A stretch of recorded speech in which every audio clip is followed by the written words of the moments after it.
If more of you supported the show, I'd be less sick of podcasts. The blah blah blah. Sending out good vibes. The blah blah blah. Good vibes. Good vibes. The blah blah blah. Good vibes. Good vibes. 108 breaths of deep gratitude and prayers for guidance and protection. And put on a didgeridoo and shamanic drumming track. Shivers or vibrations and stuff like that.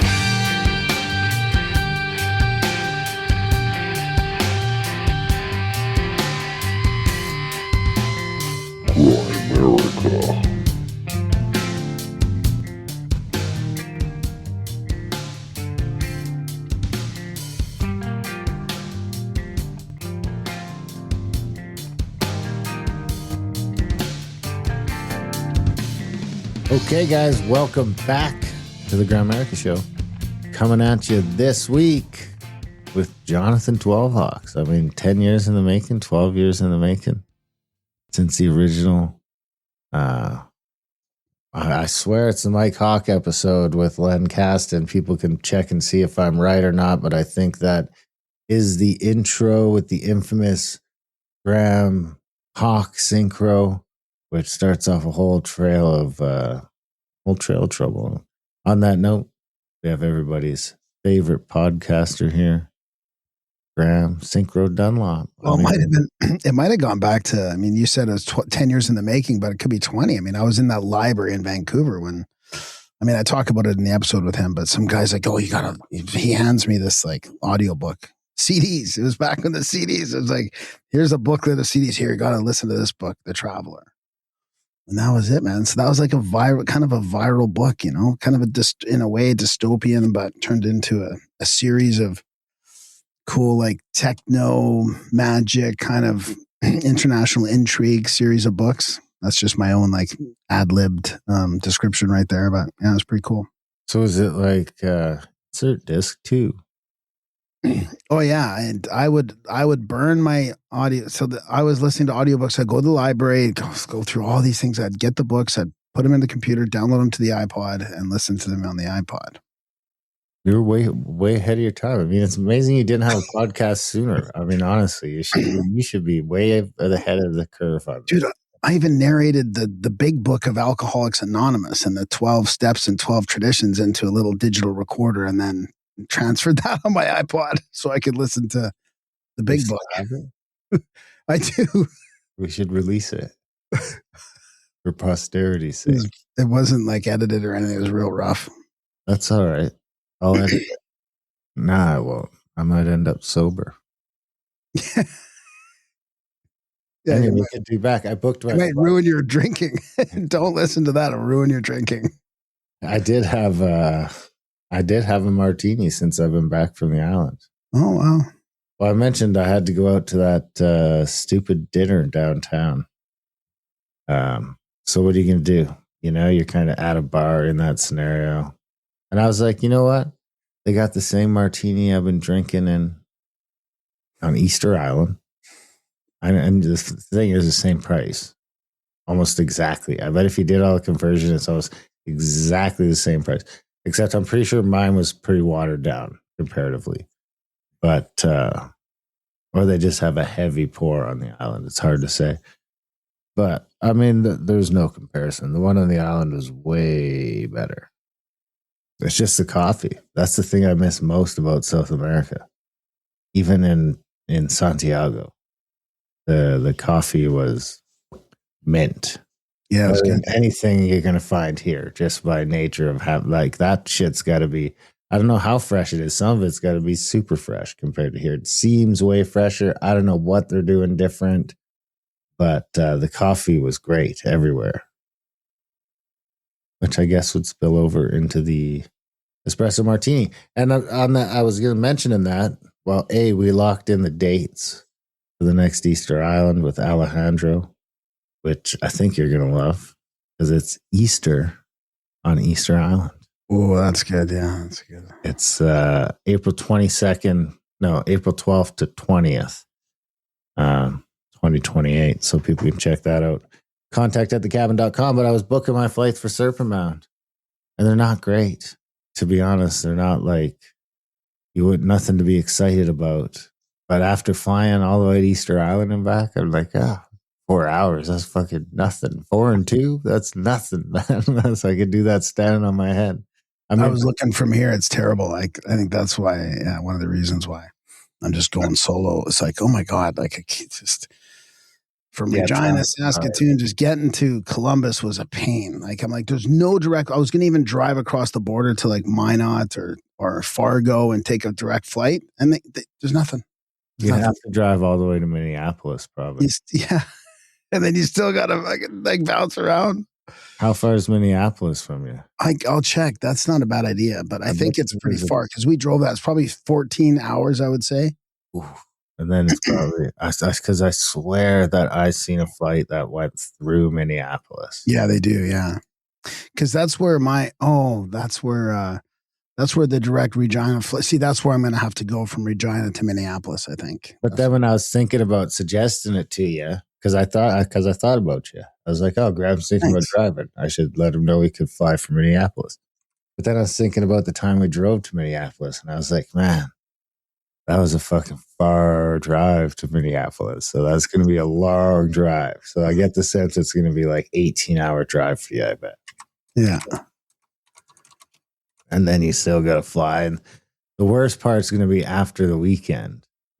When you finish off the weekend and then you fly back to Minneapolis and you got to hop in your car and drive for a fucking day and a half. No, I was closer. It's 14 hours, 13 hours. Oh, yeah, but it's going to take you at least 16 by the time you stop for gas. And I mean, not to mention it's going to cost you. It's almost, you could probably almost fly for cheaper.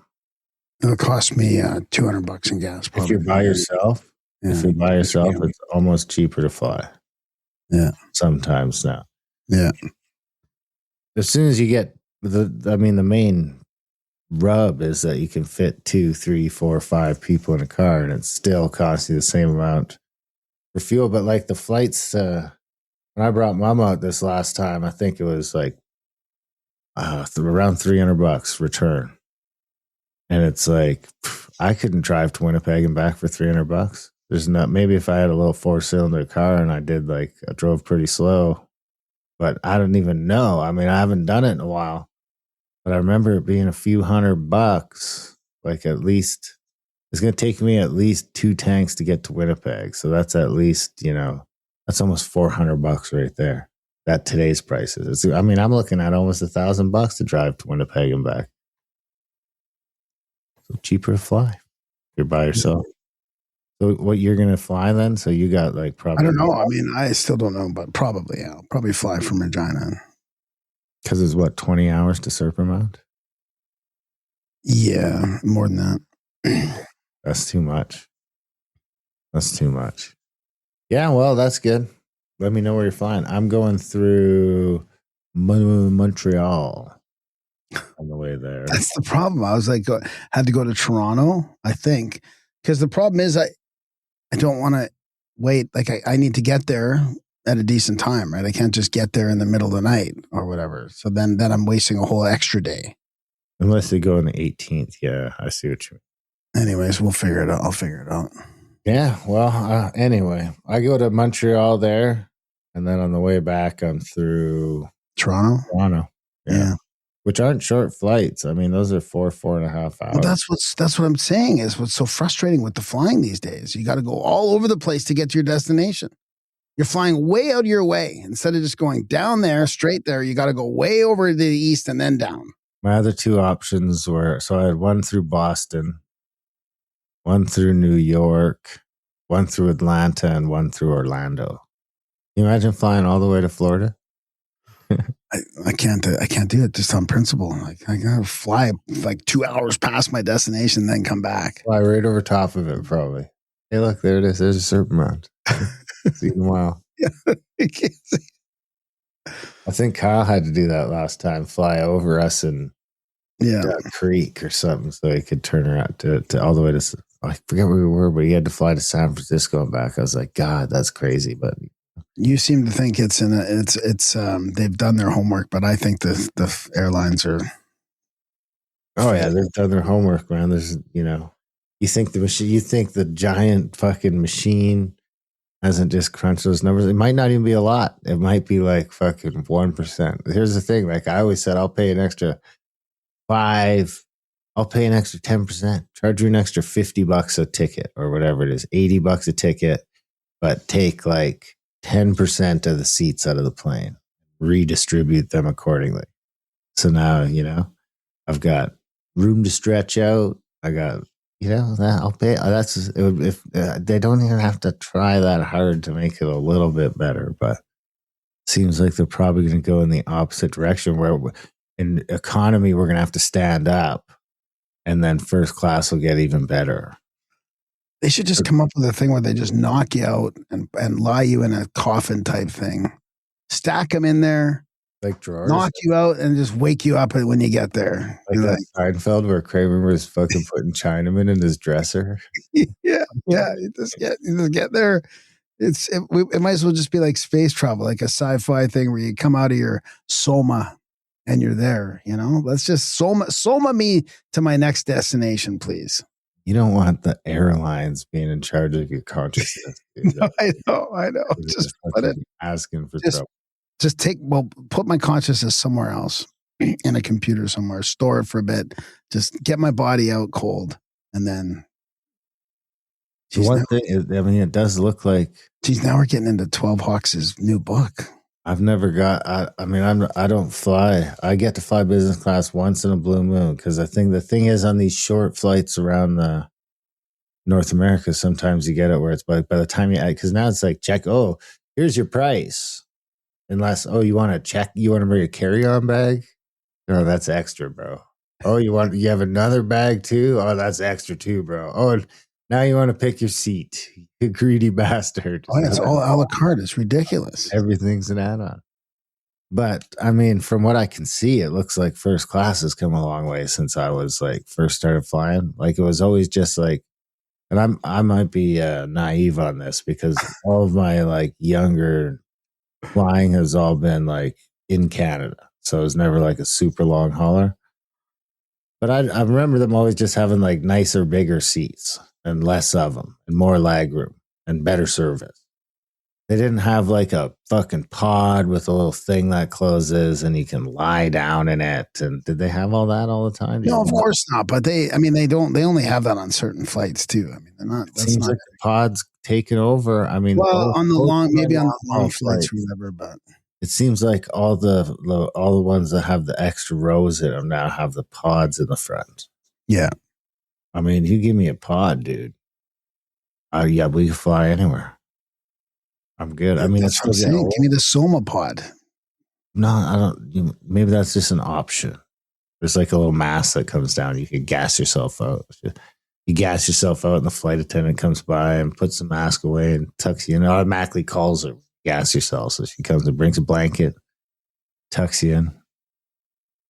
But people abuse that, It'll be a nightmare. The system will break. Everybody's gassed. The pilot's gassed. All of a sudden, you're in the middle of a fucking Langoliers movie.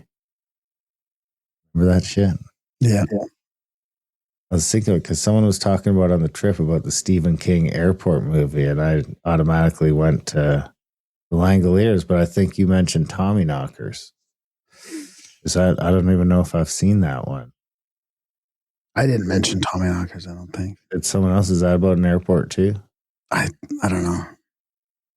Oh, you remember the Langoliers though, where they slipped just a couple minutes behind the timeline? That'd be an interesting one to rewatch. Mm-hmm. I remember watching it back in the day, and I was just like, "Wow, what is going on?" This is a paradigm breaking movie. Anyway, so we do have all this to say we're going to Serpent Mount. Really, we should finish that thought. Where all this flight talk is because we're getting ready to travel again. In exactly a month from now, we'll be kicking off the celebrations right at this time. It's 4:00 right now. That's when it starts. At exactly 1 month from when I'm talking. We'll be kicking off Serpent Mound, having a time. Graham's coming. Everyone's coming. Ollie's coming. Dave Matheson's coming. Brandon Powell's coming. He's bringing all his tanks and stuff from home because he's driving. So we're going to have some excellent ice bath scenes, have some breath work going on. Dave Matheson there to show us all the star stuff. And of course, he's bringing his lovely wife, Ksenia. So other options for readings and stuff like that, astrology stuff. Dave will have his laser to show you the stars. So all this coming up. Then you can even come over to the Serpent Mound thing on the solstice on the 21st at noon. I'll be giving a presentation, Adam and Eve and the Great Reset. So that's coming up. You want to check that out. I think the day before I got interviewed Jeffrey Wilson on the main stage on the Saturday. So all that plus Oliver's home cooking. That's go to contact@thecabin.com. There's a few spots left for that. There's a few camping spots left. I think there's a couple private rooms left. So now if you want to jump in, now's the time. Good event, 4 days, all inclusive. We're going to have a time back and forth from the Serpent Mound Festival to our own little solstice festival over at the Airbnb, which does look fabulous. It's got an amazing outdoor kitchen and bar for Oliver to work in. I mean, he's really going to be in his element. I mean, it's going to be something. I don't know what we were talking menu, but I don't remember what it was, but we'll have, Oliver knocks it out of the park with the food. Oh, and the other thing I'll mention is we're bringing back an old classic because Tori's got the newborn baby now. So he can't come and help with the cooking this time. So we're bringing back classic Contact at the Cabin cook, Keith Winchester, coming back out of retirement to help Oliver cook at the event. So, oh my God, that's awesome. Yeah, he was at the very original CAC cooking. Those are the cooks that held that event together. I mean, if it wasn't for the cooks at that event, oh my God. Oh yeah, I mean, those guys got us off the ground. We owe him a debt of gratitude. So it'll be exciting to see him again, hang out with him, and we're going to eat a bunch of great food, have a great time, do some stuff, presentations. Very good chill event. Some of our stuff, like even the Duck Creek one was a bit of a scramble, because we had a lot of stuff to fit into those. It wasn't long drives, but it's still a lot. You got to go to the Bryce. You got to go to Zion. Not that it's terrible. It's fun. But they're long days though, because when you go somewhere like that and then you spend like 10 days hiking around or 10 hours hiking around and, then you get back, everyone's tired. Yeah. And they got to be up by a certain time the next morning. So Serpent Mound's another one where we slip into this vibe where there's not a ton to do while we're there that we have to. I mean, the breath work's going to be early in the morning, but we're not like running and driving a couple hours to go do anything. It's just all right there, very close. So if that excites you, check that out. Like I mentioned, we have that Easter Island. We also have the Malta trip, which is approaching like 50% sold already or deposited on. So if people want to get in on that, get that deposit in now. And then we've got the 2 Randall Carlson events coming up. I'm in the process of talking to your buddies at SurePrint. Do you remember them? Yeah. He was great. I've been emailing back and forth with him today. Yeah, he was great, that guy. Yeah, he still seems great. I mean, the prices have gone up. But, I don't see how you can make any money selling T-shirts now. Other than, shout out to Sean, friend of the show, Sean, who's launching a T-shirt thing. I don't know. If he wasn't out on the East Coast right now and I wasn't in a hurry, that's naturally who I would have went to. But I know he's out on the East Coast working right now and I need these things in like a few weeks. So, but I think that the cheapest is like $15 a shirt. So now if you think you got to take that back to your house and mail it to someone. So, I mean, even by the time you mail that in Canada, that's another $10 to $15. So it's like, if I'm not selling the shirt for $50, I mean, I risk losing money by the time, or at the minimum, I'm making like a super low hourly rate for mail. That's why we got out of the shirts. It wasn't feasible to mail the fucking thing. Sometimes we have some shirts on our Redbubble. What's the site? America.ca/swag. Yeah. We got a bunch of shirts. Also, but yeah, that's the only way to do it. That's the only way to. I mean, and the way Sean's doing it is he's a T-shirt company. That's a little bit different. We're a podcast that just happens to sell T-shirts. Like a half dozen a year to a dozen if we're lucky. I think Trevor buys most of them. Honestly, when I seen him at CAC, I was like, that's who's buying his shirts. He's got every one of them. He's got the whole collection. No doubt. I remember somebody saying back with when we were doing the events like the Paradigm Symposium and all that, they were like, shirts never, you'll never just make up enough money when you buy shirts for an event or whatever or when you try and sell shirts in an event. So I got some feedback too, if you're ready for some feedback. Yeah, sure. Well, that's what I'm getting them for, unfortunately. I mean, not really. I'm getting them so that everyone at the event gets one. Yeah. As usual. Yeah. That's different. And then there might be a few left over to throw in Nikki's booth. I was actually going to ask you if you thought if I should pre-order some, and it might be too late already, but maybe I should have pre-ordered some. If we got them to a U.S. address, it might not be, but maybe some Adam and Eve books. Might be worth having 20 or 30 of those kicking around. Yeah. I mean, even if you sell them, is it worth it? Well, I hauling them around, getting them, printing them, hauling them around. I mean, maybe you can get them pretty cheap. It's the shipping that kills you. But if you get like 20 of them, we could probably get them for like a couple bucks. Because the problem with the books, this is the problem with the books. The reason we can't sell the books as cheap as we'd like to is because I have to mark them all down 55% in order to be up here in like Amazon, Barnes and Noble, all these places. You have to do a 55% markdown on your price, and then that's what you're setting your margins at. So anyway, all that to say, I think we can get the books for like $3.50 a piece if we get a bunch of them. Well, that'd be and then another probably $3.50 or $4 a piece in shipping. I mean, it's yeah. I think it'd be worth it. Yeah, might as well. Let's try it. Sell them for $15 or something like that. Yeah, exactly what I was thinking. $15. Yeah. What a great business meeting. All right, let's have your feedback. Well, wait, before you do your feedback, there's something we've got to mention we didn't mention yet. Is Gordon White. I know. Gordon White is gone. True tragedy. He's moved on. Yeah, the next level. We lost a few. He's leveled up. Yeah. We lost over a dozen past guests, but they were all like, other than Dave McGowan, who was already sick when we were talking to him, or on the verge of being sick, one of the two. All the rest of them, to a person, were like pretty old, Well, not Carmen Bolter. She was pretty young too. Was she? Yeah. She wasn't that young, though. She wasn't. Gordon's younger than me. Yeah, I know. Yeah, I know. That is weird. Yeah. No, I know what you mean. Yeah, most of the people have been old that we've had on and that are part of our RAP crowd. But Gordon Gordon hit me pretty hard. It hit me harder because I was just thinking about having him on the show again. We got to talk about getting him on the show again because we talk to him every couple of years. Yeah, it's a tough one. And tough one for Greg, too. I mean, they were especially close. So, yeah. Rest in peace, Gordon. Thoughts are with you, Greg, and everyone else. Gordon touched a lot of people. So, yeah.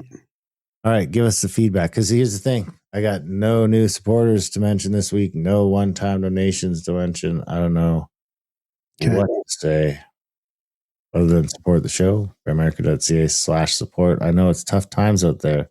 They're getting more and more people canceling, unfortunately, because of and telling us it's because life's getting too expensive. Yeah, we know what the feeling is up here. So if you can, more important than ever, if you can afford to, that you head over to grimerica.ca/support today. Sign up for monthly or make a one-time donation.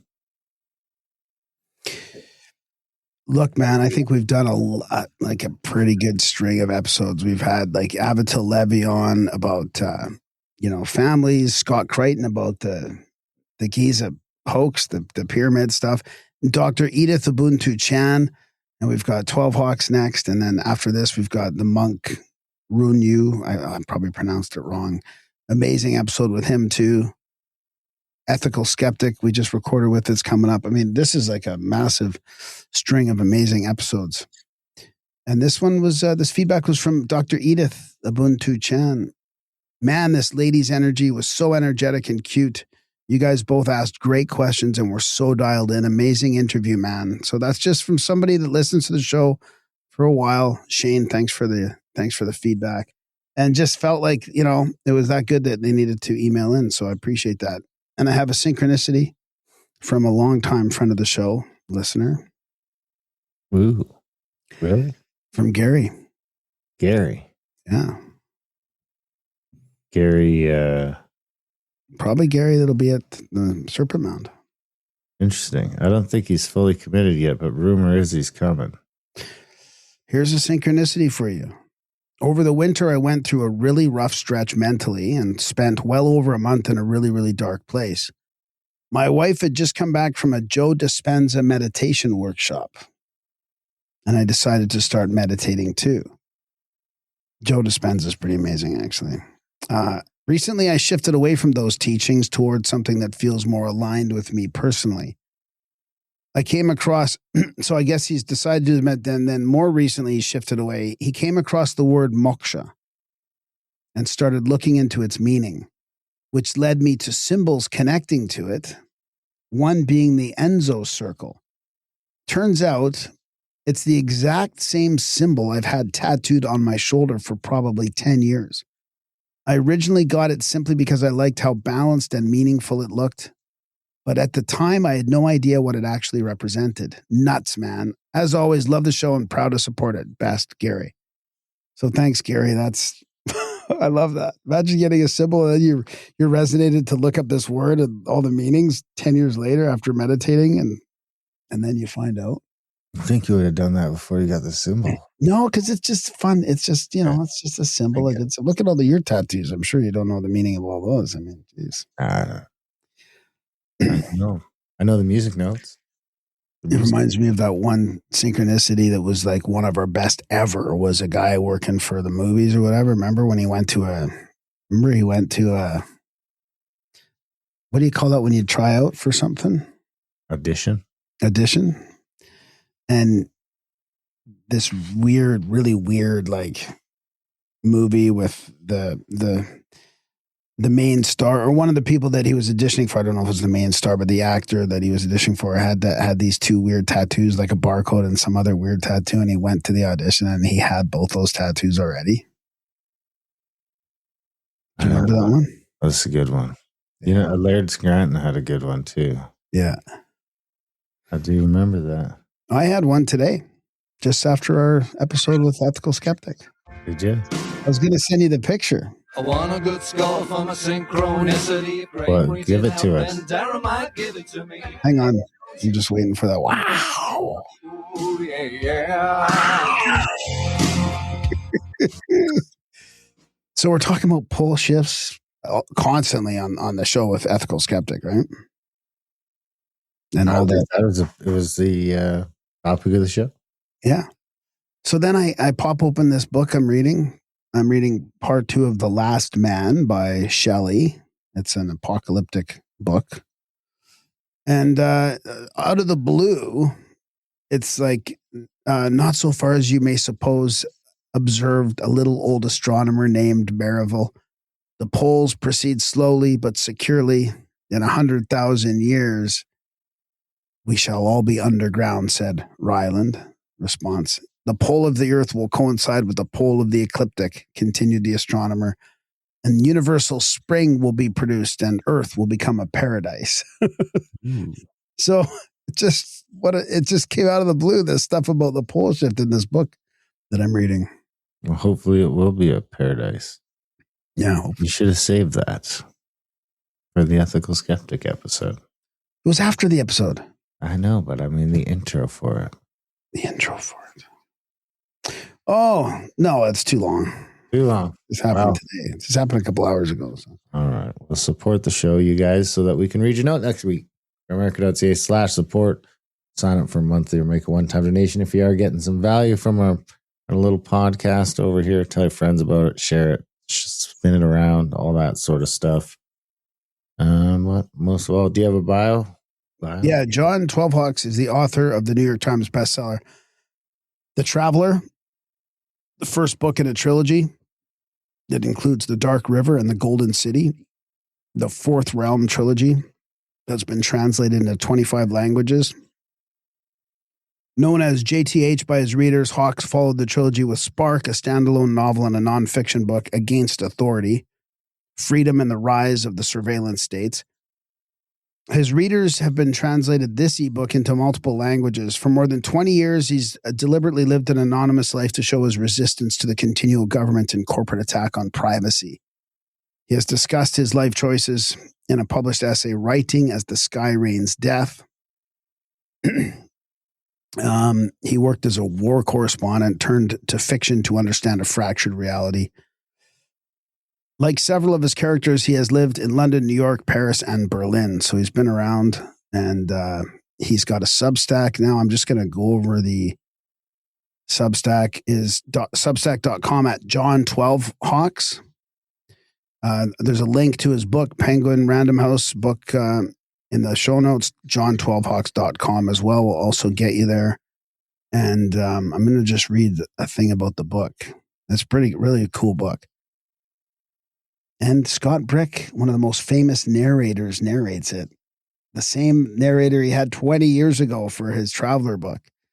He returns probably better 20 years ago with a masterful journey through the near future of artificial intelligence, in which a wise orphaned 10-year-old girl goes on the run with only her trusty interactive toy to guide her toward New York City, where a dark landscape and perhaps a hidden hero await her. So yeah, it's getting good response. And I wonder how many titles Scott Brick has, buddy. Pretty soon you're going to be up at the top of that list. No, I can't. He's got way, way, way too many. I don't understand how they can read so much. These guys. How many does he have? Long books. Oh, I don't know, but I mean, they read these long books. It's unbelievable. I can't narrate for that long without going nuts. I don't know how they do it. I'm checking. I'm Either searching. lose my voice or lose my mind. 992. That can't be right. Yeah, that's about right. Really? Yeah, probably. Well, it's going to take you a minute. It's going to take you a minute to get to 992. Yeah. You like a quarter brick? All right, guys. Enjoy the chat with Jonathan 12 Hawks.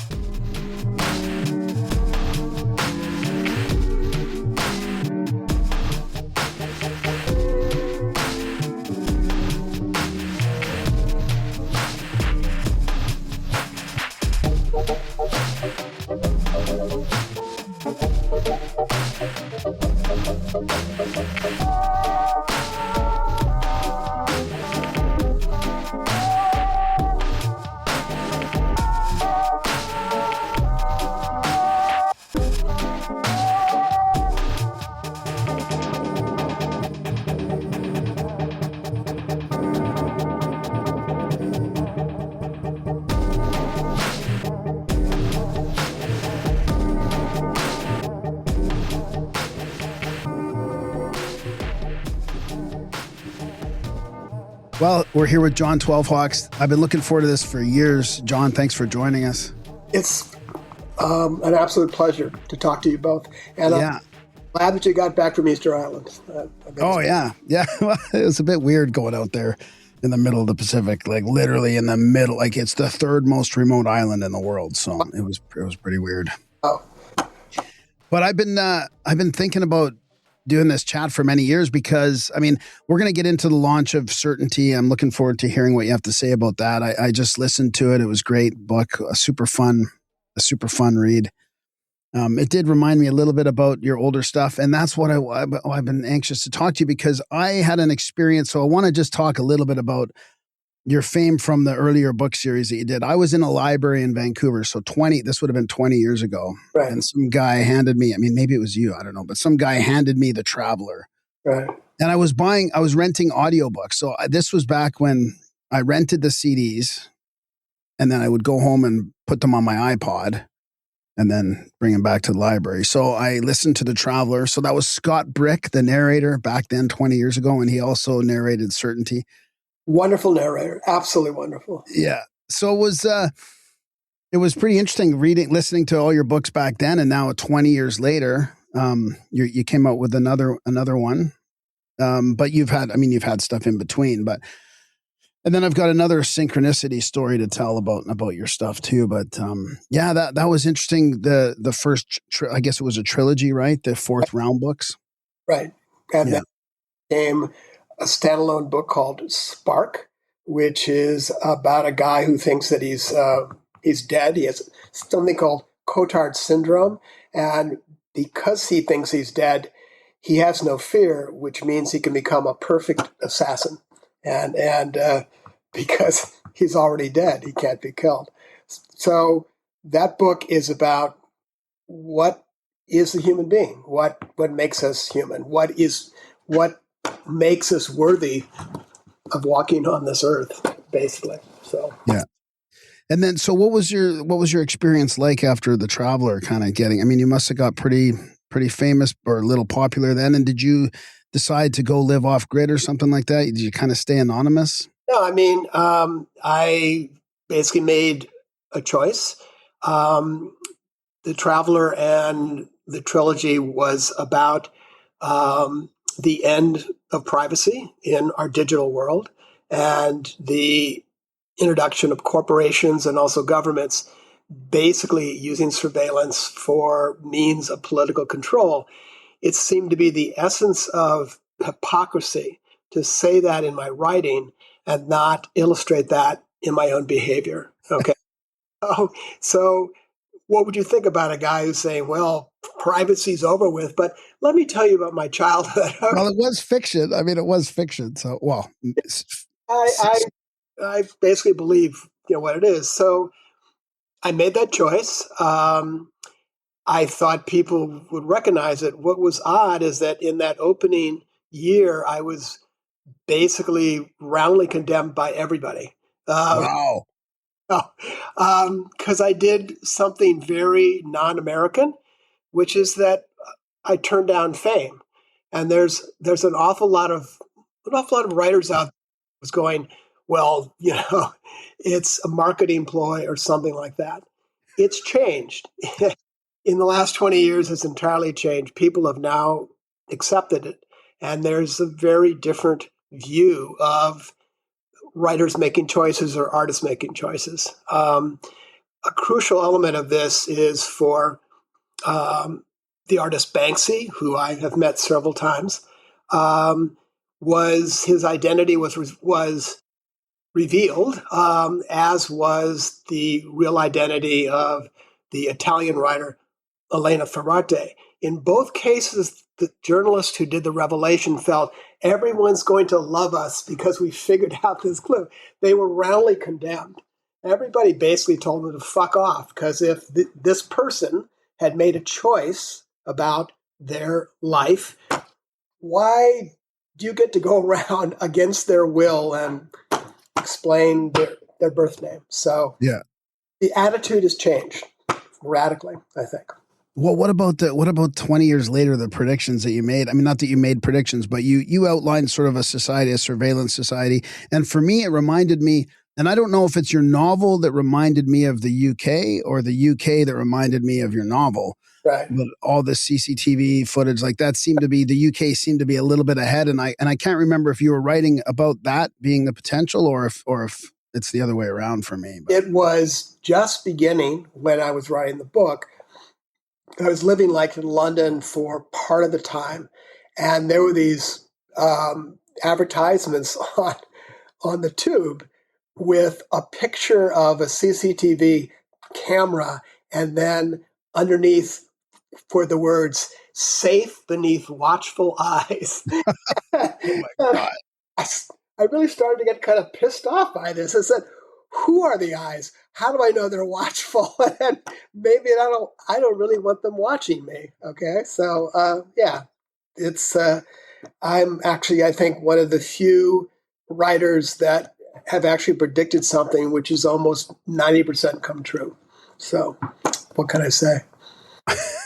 And is that kind of why you decided to write Certainty? Because you can see what's happening with AI and with that now? Just more trying to understand what was going on. I hadn't published a book for 10 years.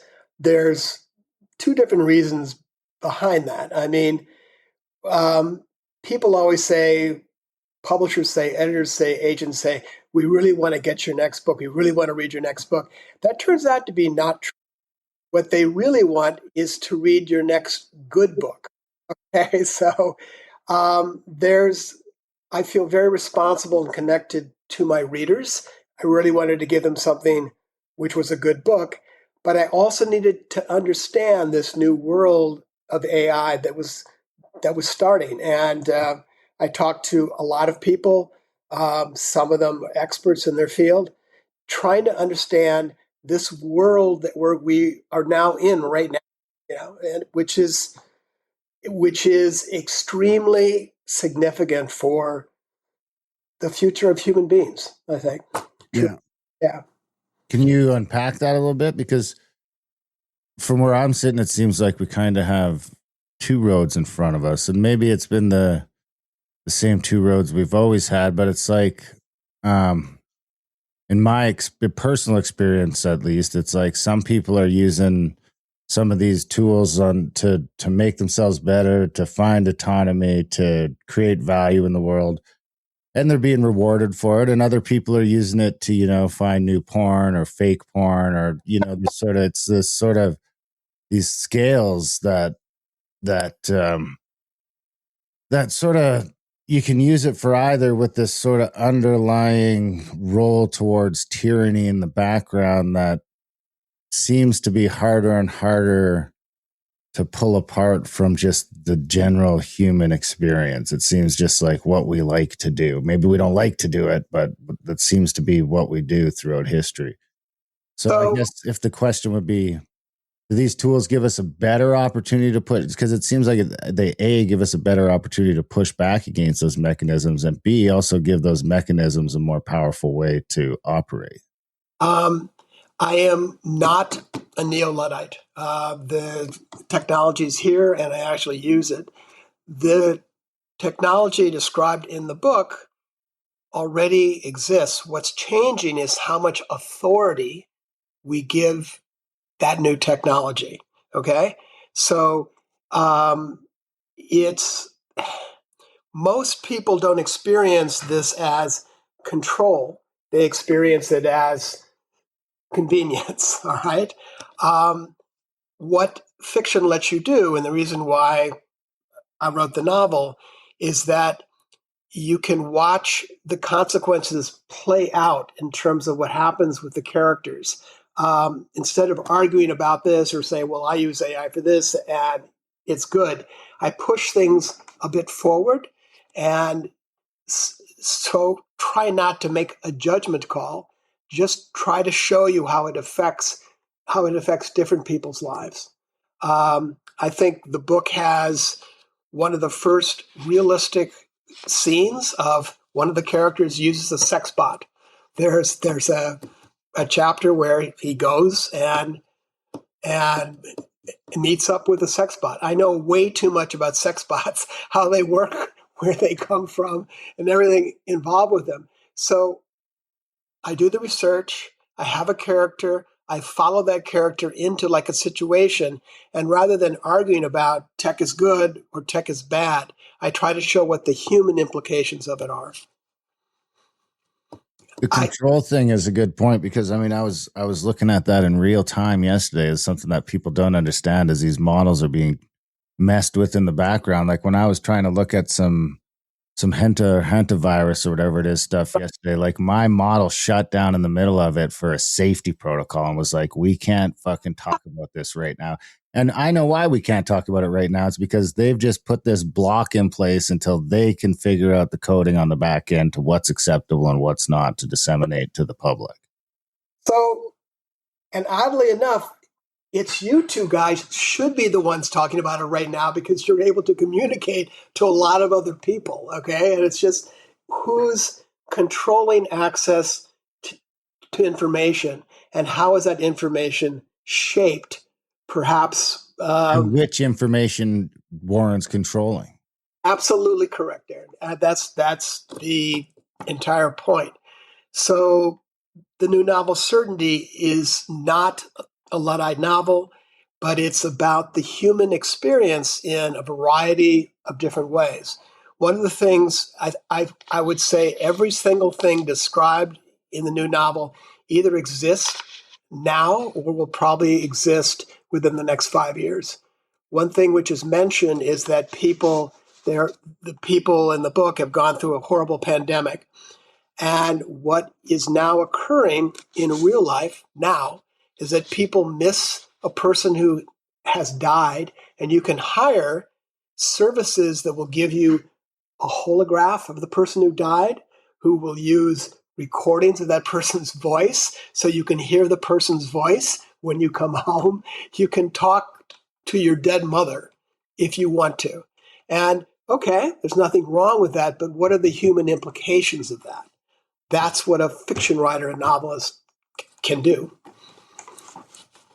Yeah, I like it because it's I keep coming back to the fact that it's so ingrained already in our society that we have to kind of get through to where you're talking about, where you can kind of, we need to discern between what's going to be allowable and what's not going to be allowable. Like, for example, in Canada, you can't really do much without a smartphone. Like you have to, if you're connecting to the government or you're going to go to a sports game downtown, like you need a smartphone now to do all kinds of stuff. Like there's pretty much no question about it now.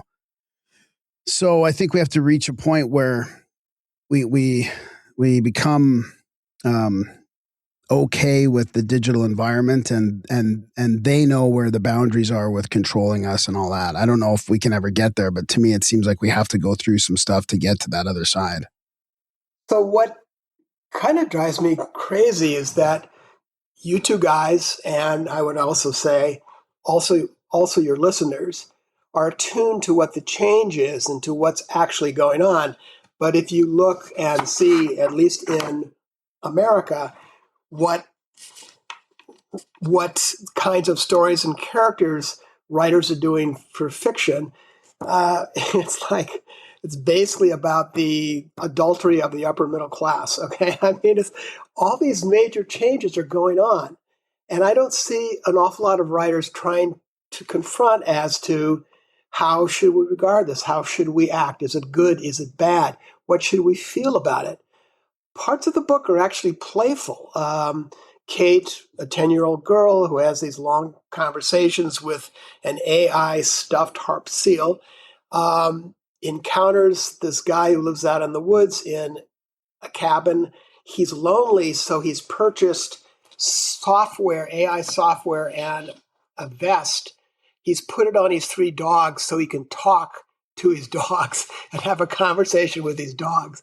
Now, I think that's wonderful. I would like to talk to a dog as well. What are the implications of that? How does that make you feel? Is it going to be a society where people would rather talk to their always nice AI companions, or is something different going to happen? Yeah, I like that. Yeah, I mean, for me, it's more about people could do what they want in that regard, but it's like there's going to be some, like let's say the social credit system and like being, us being, let's say like a UBI comes out recently and or in the next little while, and we get a certain amount of money a month, but we have to comply with all these things, and we can only eat so much beef or whatever. I mean, there's all these control mechanisms that can be put in place that we're going to have to resist at some point. Right. So, and I think that unfortunately, at least in the States, I'm not sure about Canada, but the quality of discourse is fairly low right now in terms of, people have already made up their minds about things. People are flaming different people online. I'm not trying to do that. I'm not trying to make some lecture type argument. I'm creating a fictional world with interesting characters, and this is how they live their lives, and this is how you might be living your life in the future, in the next 5 years. What do you feel about it? What do you want? What makes you happy? What do you think a human being is or should be? Those are the questions. Yeah, I like it. Yeah. It was a really good book. I recommend it to people. I love the part about the two kind of like the humans wanting to become robots and the robots needing to look human. Yeah, there's a thing called the Uncanny Valley. Yeah. About this or Yeah. Yeah. So there's basically like a robot that the 10-year-old girl talks to, and the Uncanny Valley for your listeners that haven't heard about it. If you are perfectly beautiful without any kind of imperfection as a statue or a robot, you start to make people feel uncomfortable. So the way to make yourself more attractive as a robot is to have like imperfections. So that there's something wrong with your nose a little bit. That's how human beings are geared to think this is a real human being because it's not absolutely perfect. I like it. Darren, you got any questions?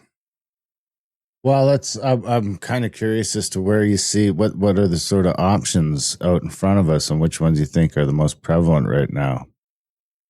So after I wrote the trilogy, I'm going to go back, I think, one step.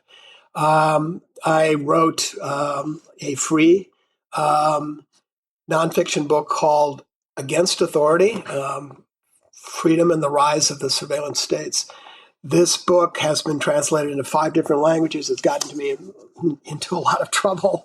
And it's about the implications of that and what kind of life you can have. One of the things which I actually recommend towards the end, toward that whole kind of surveillance thing, is that we should deliberately and consistently create parallel identities.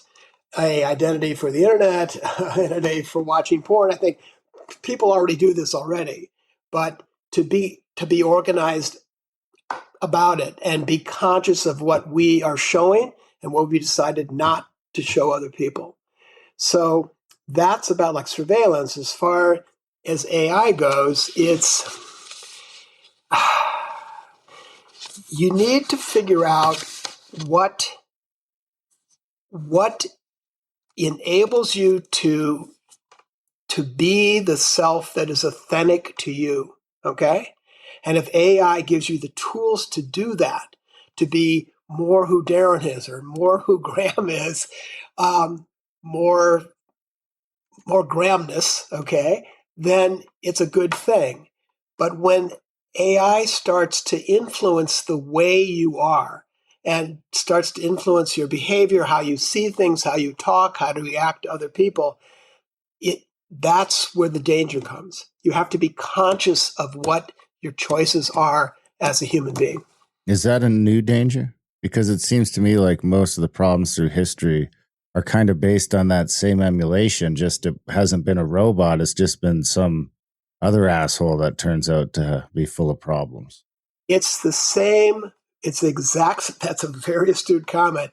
It's the exact same danger, but it's easier now. Because here's this kind voice. People sometimes prefer to talk to Claude or talk to ChatGPT because they're always going to be nice or they're always going to be supportive. Okay, it's always there, but the package is much more insightful about you, adjustable to who you are, and pervasive on a daily level. It's okay if you want to use it to make your life happier or more comfortable, but you have to be aware of what is going on. What is the impact of your life? I have talked to people who probably talk more to AI systems on a daily basis than they do to other human beings. All right. And I don't think that's necessarily good for our world. Well, I would add to that it's just like another level of forget it. It's just another level of murk to who's running the show. Like to me, this is like the it's a continuation of this democracy scam that they pulled on us, where the rulers have never changed, but now it's Graham's fault that I ain't got shit, or it's someone else's fault. It's a Democrat's fault. It's a Republican's fault. It's a liberal's fault. It's a conservative's fault, but it's never the ruler's fault. And now this is going to do the same thing with sort of science and these other sort of spaces where it's like there won't be a Fauci to yell at anymore because it was just Claude. And, we don't know where Claude came up with it. Right. So we've created something which is the equivalent of, towards the end of the movie and the book, The Wizard of Oz. It's the same thing behind the curtain, but now because of this technology, it's exactly what you said. It's murkier. It's harder to pull back the curtain. It's harder to see what's really behind there. Does that go even further back? Is it just more Plato's Cave? They were living very much of a day-to-day life. I think Plato's Cave is much more about, do ideals have a reality? So I'll give you like an easy question. Do mathematic equations exist because of humans, or do they exist independently and are just floating around for humans to find them? So that's really what that is in Plato. But I would say math exists because a monkey did it. Okay. All right. I don't know if I would say that about quantum theory, but okay. Yeah, I would at the further end than Yeah. But math does still seem to be unique because it does seem to be the only thing we have that transcends language and culture. Absolutely. And even Or at least it's closer to the truth than any of the other stuff, also it definitely goes beyond the universe. I would say, Darren. I mean, if you're on another planet, I think that 2 and 2 still equal 4. All right, so that might be the only none of the other stuff, none of the other laws would probably transcend that except for math, right? Like the math is probably going to stay the same. It seems like it would have to, but all your other sort of laws are going to change based on the nature of that system. So going back to the novel, I think the issue for the characters and also for you two and also like your listeners is, are you aware of the choices that you're making? It's okay to make any goddamn choice that you want to, as long as you don't hurt anybody. But the problem is, I think, other than this, you two guys and the show and the people listening right now, there's a lack of what I would call critical thinking in terms of what is the reality, what are the facts, rather than this kind of murkiness, Darren, that you were talking about. Things seem really murky these days. I think it's even worse than that. It's not even. It's worse than that because it's a delegation of responsibility to authority. Right. So all those are there, and that is why perhaps not that many people have written and published a book set in the world of AI, because in order to do that, I had to spend quite a number of years finding out how computers work, how neural computers, how our phones work, okay, how everything works. In order to write the fiction, I had to understand reality. And there's a lot of new technological reality to understand these days. Which must have been weird after 20 years of predicting it coming, right? It must have been surreal in a lot of ways. Yeah, there were 2 points in terms of the new novel. I wrote an entire book, a novel, about, are we basically organic robots or do we have free will? And it was an interesting thing. Then it just turned out to be ridiculous. So I began to kind of look into AI. And I I have talked to a number of experts on this. I went down to Georgetown University, met a major person involved with AI, and it was a fascinating conversation. I took her out for lunch, and towards the end, I said, "This is really great. Thanks a lot. What else is going on here at the university that you find is interesting?" And she said, "Psychopaths." I said, "What?" Very close friend of mine is finding out everything about psychopaths. And I said, "What is a psychopath?" Really, I'm a little lazy on that. She said that this is a person who wants to have control, who doesn't have a emotional connection, who wants to know everything about you so he or she can manipulate you. And as she's telling me what a human psychopath is, I'm going, "You just described what a super intelligent computer is." All right. You are making an all-powerful psychopath whose goal is not necessarily going to be our comfort, whose goal is not to be switched off. All right. That's the system's concept of death. And so that conversation triggered me. I'm on the plane, the train going back up like to New York City, and I get this idea of a 10-year-old girl walking through a city in the rain holding a talking AI stuffed harp seal. And that was the start of the book, basically. Nice. I love it.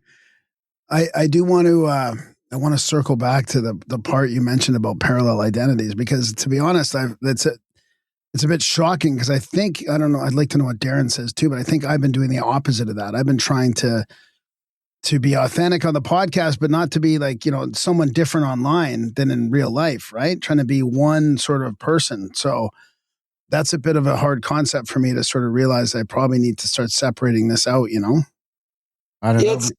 I even take it one further than that and say you just have to be the same person all of the time. I mean, maybe your kids and your wife see a slightly different version of you, but other than that, it shouldn't change based on your environment either, which is probably a benefit of not having a boss at the end of the day. Because that's like the ultimate, work is the ultimate, like, okay, fuck, I got to be in work mode. I will give you a true life anecdote, and perhaps will also show what it is to have my life. I went through some personal changes, lived in Europe for a while, and then moved to New York City. I know a lot of writers and began to go to literary events in New York City, okay?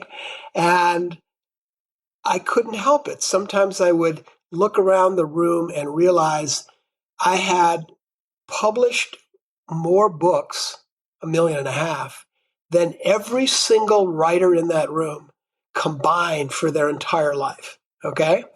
Wow.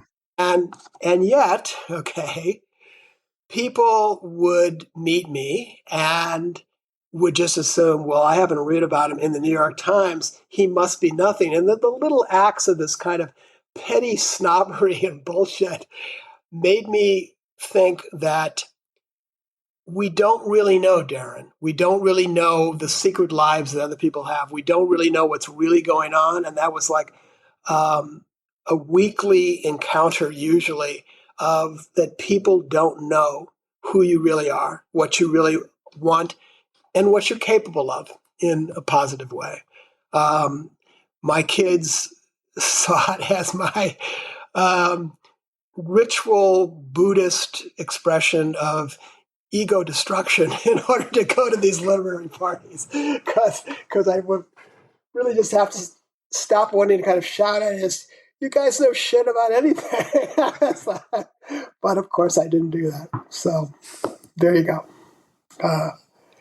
Yeah, I can see it. I mean, I just moved to a small town in the middle of nowhere, and so it was a weird experience for me to be like, okay, I'm going to get involved a little bit in the small town, play some hockey, kind of, try and like get social, because if I don't make an effort to be social, everything's just sitting in the office here working, reading books and working on the show and all that, going on the odd trip. But it was weird for me because I was like, well, how do I talk about all the weird stuff I talk about on the show? Like, do I? So Right. I kind of made the choice to kind of just like get to know everybody without mentioning too much until eventually I can kind of pipe up a little bit and not be. Yeah, so it's very, very strange experience. So I kind of compare that to what you're saying here, you know? What you want in the end is obviously to be friendly with your neighbors, but you also want people to kind of understand you and understand who you are. And if anyone understand who you are truly would have to hear the show. Okay. Yeah, because otherwise everything's so polarizing right now, right? I mean, we're in a weird spot. I never would have even thought of that before. Like all of a sudden, I'm playing. I haven't played hockey for 12 years, so I'm in a dressing room with a group of guys, and it's new. Like all this is different than it was when I used to play hockey, right? We used to just talk shit all the time to each other or whatever. And I mean, now it's like now you gotta be careful what you talk about. So. But this is like another element of my life. This is when The Traveler came out. This drove the agent I had at the time, he's not my agent anymore, but it drove him crazy. Maybe, I don't know, for a wide variety of reasons. But for about 2 to 3 years, letters would arrive to the agency, which would have photographs. And the photographs were from a variety of women at various ages saying, I have read your book. You've read my mind. I don't know where you are, but I really want to meet you. And here's how I look in a bathing suit. Okay. This would drive my agent crazy. He's going, here's her phone number. You call her up on the phone. and I said, they don't know who I am. And because it's a blank page, it's an empty canvas, they've projected the perfect person on canvas, okay? Why would I want to be with someone who's just projected something that I'm not, okay? I mean, it's nerve-wracking. All right? I couldn't imagine doing it, actually. Yeah, that's crazy. Was there any other like experiences that you didn't foresee being off grid for a little while? Like, was it a little harder than you thought? Was it easier? Was it weird coming back? Can you talk about that experience a little bit more in relation to your past and your latest book? What has made this different in the last 10 years is the rise of social media. So in the past, I could not directly communicate with my readers. It was really hard. You could have a blog or like a website, but now 2 things have occurred. Podcasts like you guys have. This is like the 5th one I've done. All right. And it's a way that you can reach people, that I can reach people, and it's outside the system. It's basically who you are, what you guys personally like or don't like, or what interests you and your listeners, okay? Which is wonderful, okay? That exists. And then I have this time really, really worked on my social media. I have a Substack account. I'm presently looking at my computer screen, well over 300 messages from readers, and I'm going to answer every single one of them. Okay. There's now a direct way. The problem in the past was I had to go through the publisher. I had to go through institutions. Now I can just do it directly. And that's really, really good. It gives me some real pleasure. So that's interesting. It's almost how Scott Adams described when he started putting his email address in the sidebar of Dilbert when it first came out. He's like, it just opened up all of this stuff where it wasn't just the feedback, but also a bunch of different ideas for stories and people telling him about their experience, which you can then work into other comic book strips for him. But I wonder if that sort of same thing happens to you for fiction writing. You get all these personal accounts from all these people that I get sort of be fictionalized. Get incredibly intimate and personal accounts, Darren, and I always answer back. I always try to answer with some degree of affection and also respect. Certain things I will not tolerate. I won't tolerate bigotry, general crazy paranoia, but pretty much all except, I think, most things. And in the past, I could not directly have a connection. Now, through podcasts like yours and through things like Substack, I can totally communicate with my readers. It's great. It's wonderful. I thank you both very much for that. Okay, you are definitely on the crest of the wave. So, That's awesome. Is that for better or for worse? Because I mean, social, I go back and forth about this all the time because social media has been, good for us in most ways. I'm able to use it in a way that I don't really consume it. I consume it in very small batches. You're able to connect with your readers. We're able to connect with our listeners in a way that wouldn't have been possible before, which enables trips and all these other amazing experiences we're able to have, not just for ourselves, but for the people that come, that we hear all the time, best trip ever, best trip ever, best trip ever. But there's like a rot hiding underneath that is probably where this general public we're sort of skirting around falls into that, 300 people are using social media to get in contact with you about your book, but 300 people are also, using it to just make shit up or, we're in this weird sort of cycle with social media where I don't know if it's on the way out or what, but it's sort of evolving into this weird space where we don't know what's real anymore. And it seems to be manufactured in such a way to make us want to kill each other. I think it's a problem, but then I would actually say that you guys personally refute an element of that argument. So before I agreed to do this podcast, I checked you guys out, and you are who you are. You are completely authentic. You aren't trying to lecture people. You aren't trying to sell something. You aren't trying to, here's a basket full of bullshit. Eat it. Okay. I mean, that's why I agreed, because what I think in the end is going to survive and prosper, because you're absolutely right, Dan. There's so much falseness out there. The people who have a grasp on reality will have a sensitivity to what's real and authentic. And yes, the rest of them are just going to want to have a thing which essentially is simulated. That's the real conflict between a simulated experience and an authentic and a real one that actually moves your thoughts and touches your heart.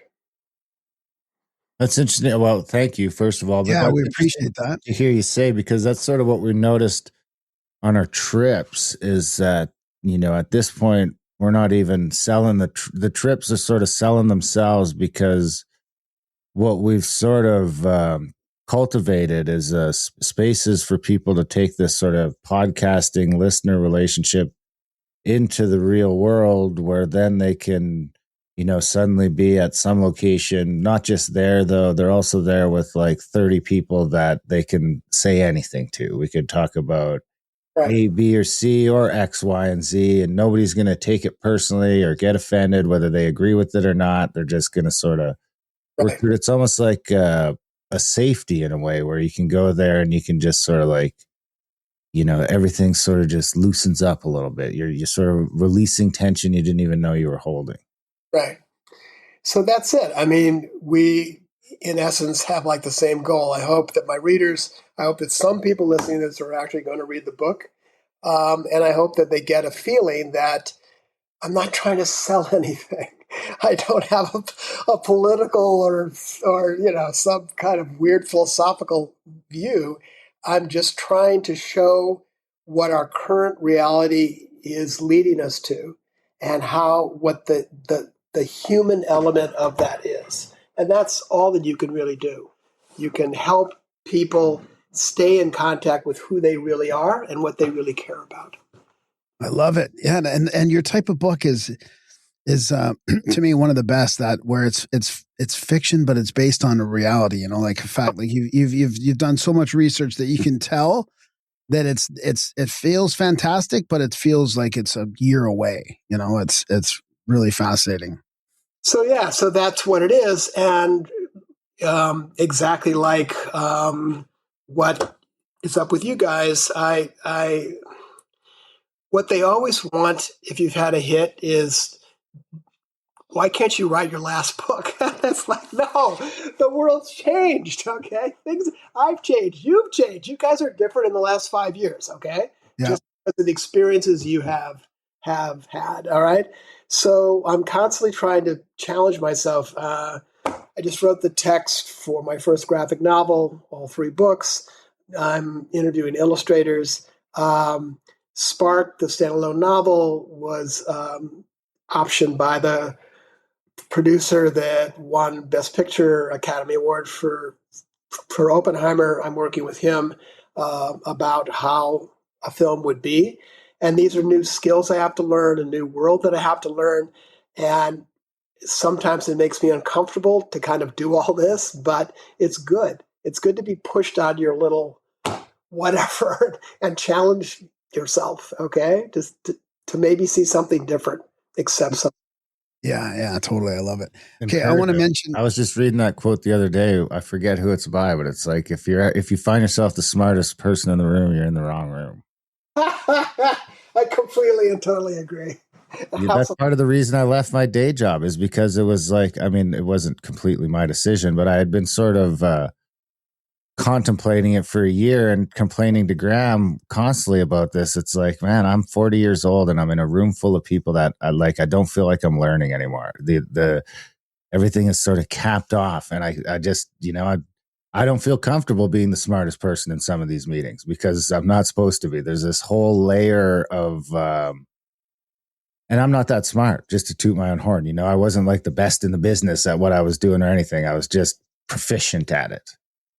And all of a sudden I'm like hearing things in meetings and that are coming out of people's mouths. And it's like, well, you guys know we can't do this. This is like, but, and it was like, it started off, it was one project. And I'm like, okay. And I remember complaining to Graham about it. I don't know what's going on with this project, but within like 2 years of that, it had sort of spiraled into every project I was on. And it wasn't, this isn't a consequence of me getting smarter by any stretch of the imagination. It was like a consequence of the industry dumbing down for a bunch of reasons. People retiring because of COVID and all this other stuff. And all of a sudden there was this, and just I was in the trades. So the trades in general have been sort of neglected for so long, or for 20 or 30 years at least, that there's this missing layer of people in between that were responsible for the knowledge transfer that has now disappeared.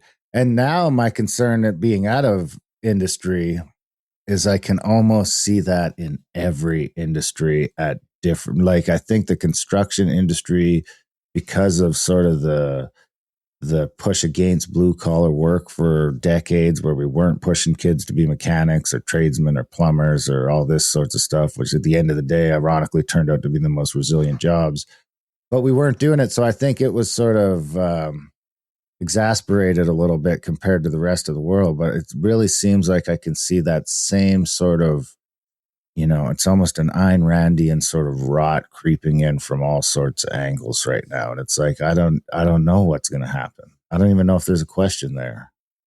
No, but I would offer a possible rule is that in terms of any reality, the farther a person is away from that reality, the more certain they are about what should be done and what right thing to do.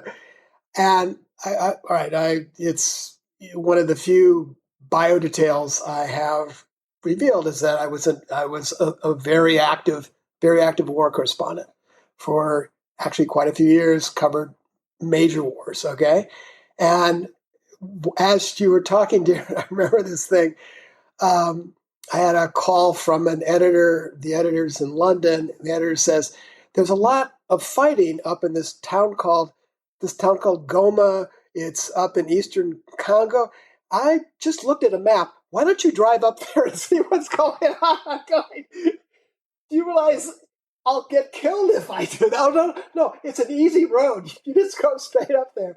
The more distant a person is, the more sure they are that they know what's right and so on, versus a person who is flipping burgers at McDonald's probably knows more about the day-to-day actions and what's good for that work than the guy who's the corporate president, because he's just seeing pieces of paper. Yeah. That's a good rule. I like it.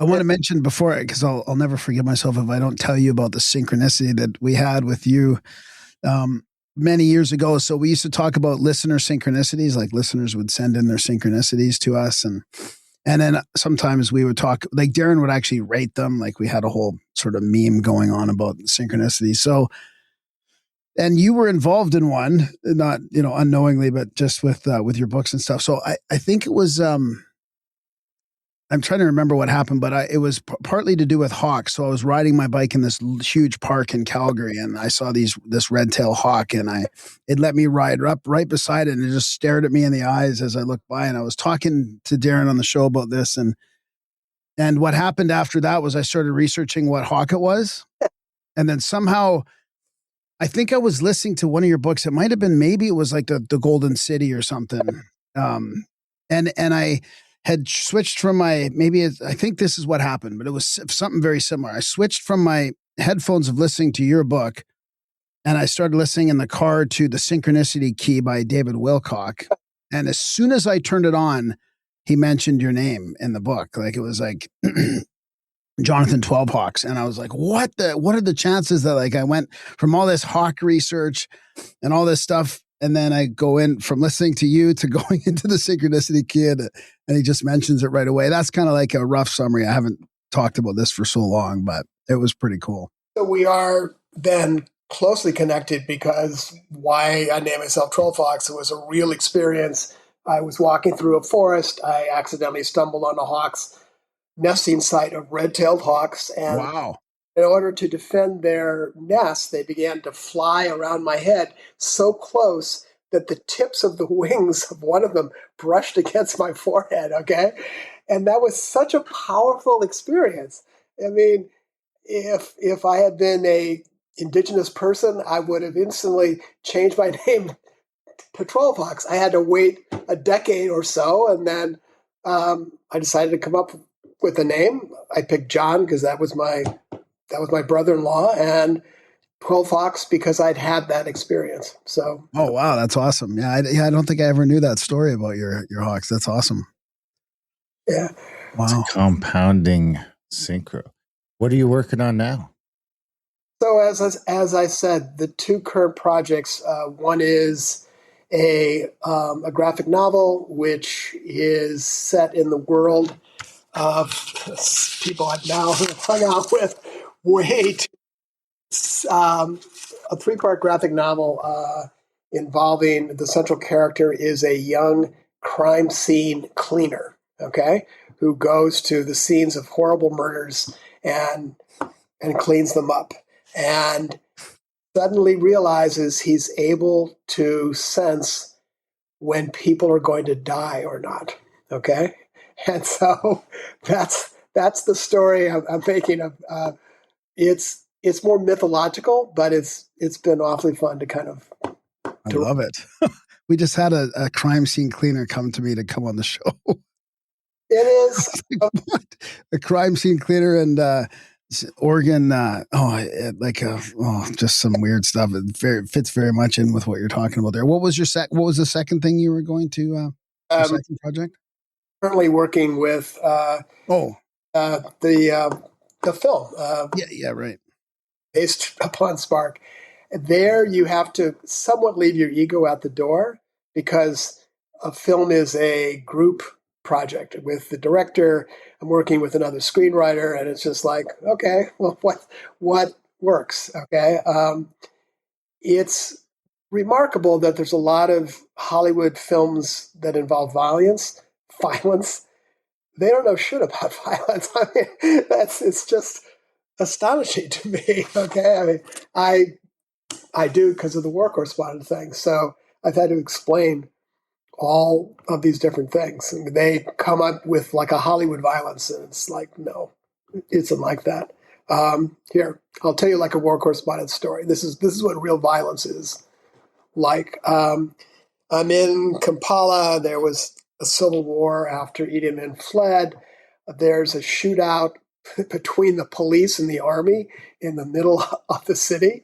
And so I go over there because I'm the only journalist in the entire country. And they're shooting guns at each other. They actually shot an RPG. It flies over my head. And right in the middle of the firefight, a goat appears in the middle of the street. And then 30 seconds later, an old lady runs out in the middle of the firefight. That's her goddamn goat.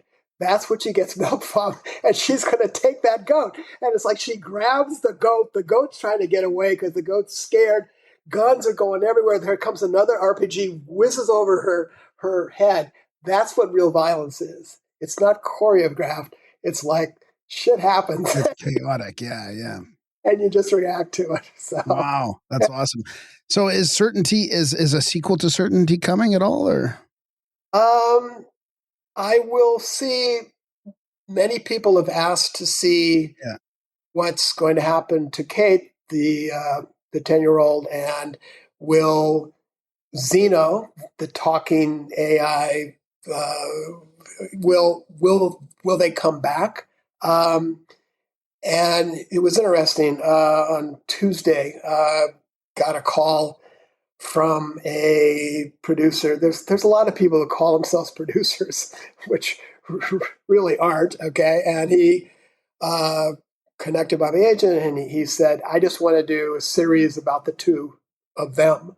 And you should write another book just about them. Maybe I will, maybe I don't. I'm just, I wake up in the morning and I hope the same thing. I hope that you two feel the same way in the morning. I wake up in the morning and I feel grateful. I am grateful I'm alive. I'm grateful that I'm still sane. I'm grateful that there's a beautiful world out there. Yeah. Grateful that I'm not in the Matrix, mostly. I mean, I'll be honest. That's because everything else is made better by not having to be a pod in the Matrix.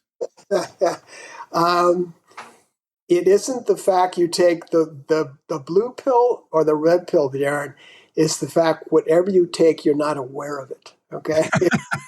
It's all about awareness. Yeah, well, I equate the Matrix to just like the day-to-day grind that most people have to sell 40 hours of their life every week, which doesn't really leave enough time to properly enjoy the rest. Right. And not having to do that is a blessing that, most people never get. So have you guys ever talked about here, because I used to be a journalist, I'm going to turn the tables. What is your favorite kind of listener? You ever talked about that? No, I don't think so. Have you ever talked about who you're talking to? It would interest me if you guys have been doing this for like a while. And yeah. I would say just open-minded, but not too open-minded. Like, I guess it would be sort of like someone like me. I would think that, which is kind of lame, but I would think that I would hope that it would be someone like me, not too judgmental, but open-minded, I guess. And yeah, I don't know. What do you think, Darren? Oh, I don't know. For the most part, I don't think about the listener when I'm making the content. It's sort of selfish in that regard. It's my, it's the interviews, especially the good ones, are mostly for me more than they are for anyone else. That's kind of why we started the podcast, and all the other stuff that came along with it were just sort of happy little extras that I would never give up now. But I think I still look at, like I got a show with the Ethical Skeptic next week, and my top priority is figuring out some stuff for my own research, and hopefully the listeners will find that entertaining, and they seem to, at the end of the day. So probably the same answer as Graham, at the end of the day, the listener is me. Right. Okay. That's there. There's an anecdote, because because of the internet and because social media, I can actually communicate with my readers. I've rarely met them in the past. So the second book in the trilogy, The Dark River, came out. I went to my agency. I had to go at night because only my agent knew who I was. No one else did.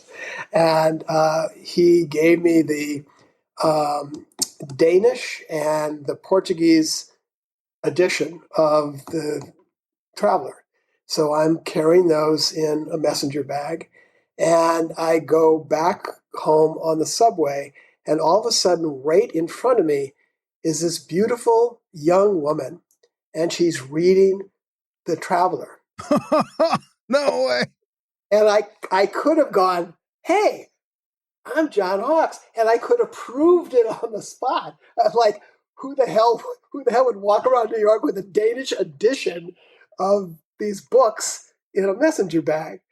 And I said to her, so what do you think of that book? And she looks up to me and and all I see is this, she's thinking, this shabbily dressed guy, because I don't dress up very well, is trying to come on to me. And she says, I like it a lot. And then she goes back to the book. I got off 2 stops later. I walked down the platform, sat down on the bench, and just laughed at my own stupidity and vanity as far as that goes. It was like, okay, I get her, not me. So She will never know. oh, there you go. John 12 Hawks, this has been great. We'll have to do this again soon. Where can people find your work? Where can they buy the books? Where's the best place to keep track of all this stuff? Available in America, available in Canada, published by Doubleday Canada. So you can buy it hardback, digital, or you can listen to the 11-hour audio version done by the fabulous reader Scott Brick. So any way you want it, it's there for it. I would ask my readers that if they read the book or hear the book or encounter it in any way and they like it, put a review on Amazon or on Goodreads and contact me if you want to. I always want to hear from you. You mentioned social media. Where can people find that? You can go to my website, john12hawks.com, or you can contact john12hawks.com on Substack. So it's there. It's Perfect. there. Yeah. It's there. You guys are as I thought you would be. So I'm really pleased and happy, I have to say. It's like, it's good. I'm really, really glad that you've been doing this. I hope it moves forward in the future. Thanks, buddy. Yeah, we really appreciate it. Thank you. It sounds fun. Okay. Awesome. Take care. Thank you, John. Have a great day, and hopefully we'll chat again soon. Chat. And that was our chat with John 12 Hawks. We'll have to keep the outro short because we have Christopher in the waiting room. So, big thanks to John for coming on the show. Big thanks to you guys for listening. We compounded Graham Synchro even more. We'll touch on that in the intro if we remember. But big thanks, John, for coming on the show. Big thanks to you guys for listening. Even bigger thanks if you do choose to support the work at grimerica.ca/support. Check out grimericaoutlaw.ca for the podcast. Contact at thecabin.com for trips and events. Adultbrain.ca for the audio books and simulationmaps.com to check out our software. Other than that, we love you guys. Thanks for listening, and we will see you next week.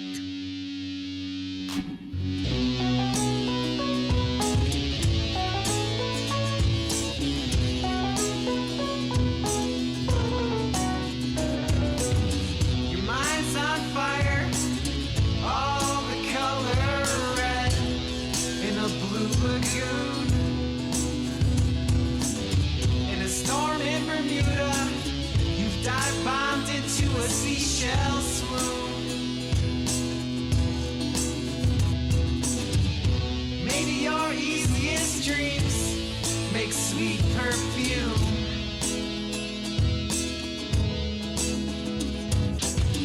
While you're yawning, yet not breathing in a hospital room. Should I call for help?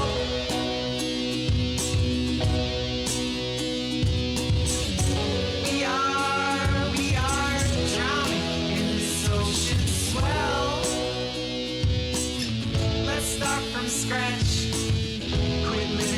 lies and become unattached. The idea of some far-off future is the fuel for your worries. But for God's sakes, time